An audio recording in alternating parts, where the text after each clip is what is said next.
Welcome then to the latest crap car collection. You join me in the beautiful seaside town of Bray in County Wicklow, and I'm hopefully collecting a new car, new to me anyway. It's rather old. The reason for this is that the Volvo is just drinking petrol because of its engine size and it's automatic, so it's costing me an extortionate amount of daily. It's up to my new job, which is a 100-mile round trip every day. But don't panic, it's staying on the fleet. I'm going to put it into storage, get a few jobs done on it, and then as soon as the world gets back to relative financial normality, which could be a long time, I'll break it out again. I'll maybe even put it on a classic policy between now and then. But yeah, I really look forward to this, as I am with all of them whenever I come to collect a new car. It's small, Japanese, and not a Toyota Yaris. Yeah, so let's see what it's like. While I await the seller of the new car, I must show you this. Look at that old starlet. God, it's a 93 plate, but a lack appeal, but certainly no lack of appeal. What a lovely old thing that is. And off it goes. What a heroic old machine.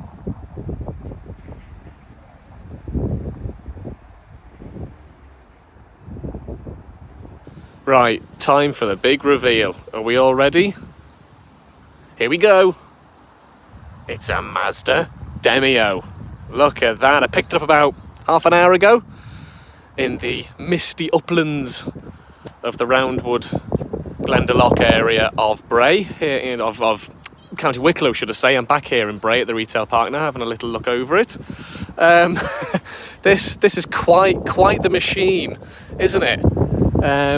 Listen, look, it has got cosmetic issues, of course it does. And two non-standard wheel trims, I believe. The other two on this side, I think. No, sorry, I've only got one standard wheel trim. Oh, that's disappointing, isn't it? Let's have a look at the interior. We'll go from back to front. So let me pop them. Sorry, hang on a second. Let me pop the boot open. There we go. That opens nice and wide and does it itself, sort of, which isn't bad for the age.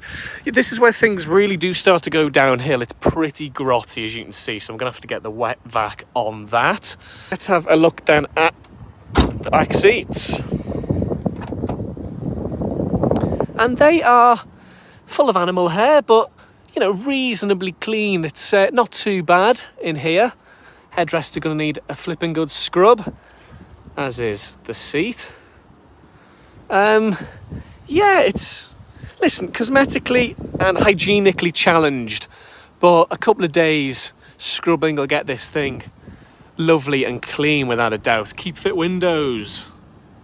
The front, though, is where things hygienically take a rather terrible turn for the worse. Have a look under here. That is horrendous, isn't it?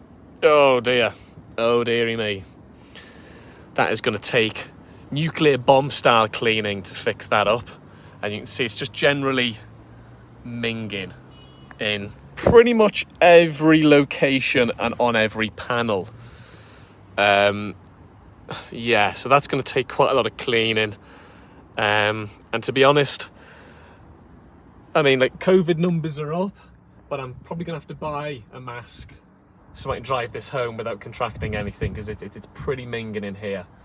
But look, I'll just clean it and go to town on it. A little bit of surface. In fact, actually, I don't even know if it is surface rust. Just kind of worn away paint, I think. Adjustable seats, adjustable steering wheel, etc. It's only got, as you can see there, 65,807 miles from new. So very, very low mileage. Not sure if the radio switch is on, but I can't hear anything through the speakers, so I don't know if it works or what the story is with it. What's the situation like under this seat? Oh my goodness, oh good lord. Oh dear. I'll probably just cut these off when I get home, really. But, oh, that's bad. Oh, good lord. Oh, look at that. Oh, no. Oh, I'm going to have to buy a hazmat suit to drive this thing home. Okay then, let's head home. It's gonna take probably minimum 90 minutes, possibly about 2 hours to get home from Bray back to where I live. So what's the Demio like to drive? Well, I've driven it for about half an hour at this stage. I'm still getting used to a manual gearbox after driving the Volvo for the past couple of months, which of course is an automatic. So, oh, old Astra 01 plate there. You might be able to see it. There we go. Very terrible. There is a strange noise. I initially thought it was the gearbox. Very rattly noise. I thought, oh dear, it's going to grenade itself. But as time goes on, I'm beginning to think it's the heat shield for the exhaust, I think, which is a known weak point on these. They just rust away and go ridiculously rattly. Whenever you go over a rough piece of terrain or road, it does go very rattly and jangly, so I'm thinking that might be what it is. I'm hoping that's what it is, because of course that would be a cheap fix, whereas a gearbox would be curtains for this car, so we don't want major mechanical issues. Yeah, I think that's what that is now that I can hear it a little bit better. But initial impressions are, it's a really nice drive. Really nice by 1.3 litre petrol, 22-year-old, obscure Japanese family hatchback standards. So they're not the highest of standards, let's face it. But the gearbox feels fine. The brakes, as long as you give them a decent shove as well, feel fine. The clutch is very low. There's not a lot of play in the clutch, so potentially on its way out. I didn't pay big money for the car, so I don't really care, to be perfectly honest. Ride quality is a little firm, but I mean, what would you expect really of a car of this age? Visibility is fantastic. It's just glass everywhere pretty much. The car's almost 100% transparent. There's loads of glass, which is great. Lovely huge big rear window and a massive big expanse of a windscreen. I'm now doing, what was that? There's a strange noise from the back there. Hopefully nothing. I'll ignore it. When you put the foot down, it moves. It's really nippy. That's us now at 60 miles an hour, about 100 kilometers an hour. A bit buzzy and a bit vibratory. Yeah. Not sure it's got a lot of refinement about it. But not bad. Really not bad. Let's see if this radio works. Initial observations suggest that it doesn't, but let's give it a try. It is the original Blaupunkt stereo, pure quality. Let's mess around with it a bit. You can take the fascia off it for security reasons. It seems utterly absurd to think anyone would nick a Blaupunkt stereo nowadays, but that's of course judging it by 2022 standards. Let's get that over to. Can you hear that? I hope that's the heat shield and not the gearbox destructing itself. Radio time though.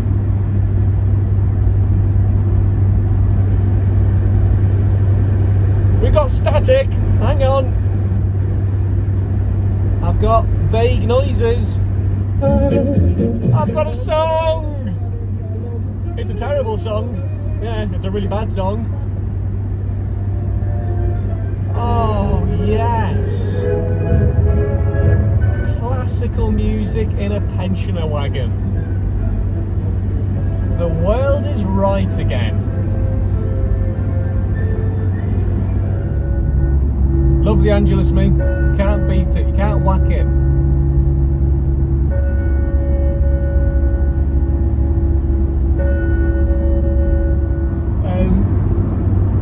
Yeah, I was going to say I can hear the traffic coming from behind me, but that rear window is ever so slightly open, so at least that's an easy thing to rectify. Just wind it back up.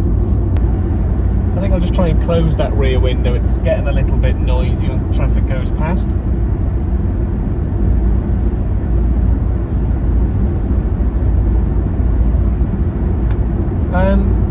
It appears to be jammed.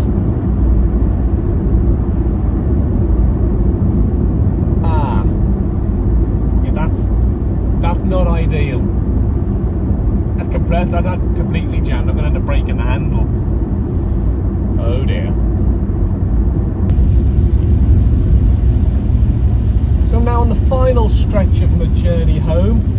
Stopped into one of the local shops and bought 2 litres of carpet and upholstery cleaner, which I'll pop into the wet and dry vac when this awful weather finally clears up. It's been chucking it down all evening. Summer, eh? But yeah, because obviously this interior is going to need nuking effectively. I might give Kim Jong-un a ring and see if he can drop a nuclear warhead packed full of this stuff to try and clean the interior. Chucking it down even heavier now. So that means that probably quite a lot of water's getting into that rear seating area because of the gap in the window that can't wind up, wind down. So putting up the gaffer tape that for the time being. But yeah, you know what?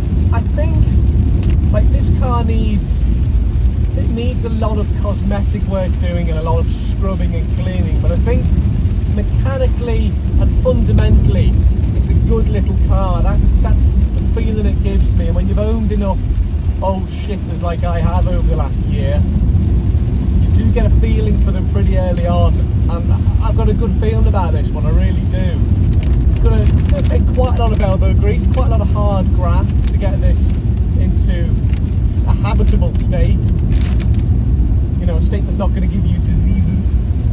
But I'm really looking forward to getting cracking on it. If this weather clears up, it's a big if, I'll get cracking on it this evening after I've had my dinner. But no, I think underneath the grime and the grot, I do think this is a good car. I've got a good feeling about this one. To cue a massive mechanical failure. Obs.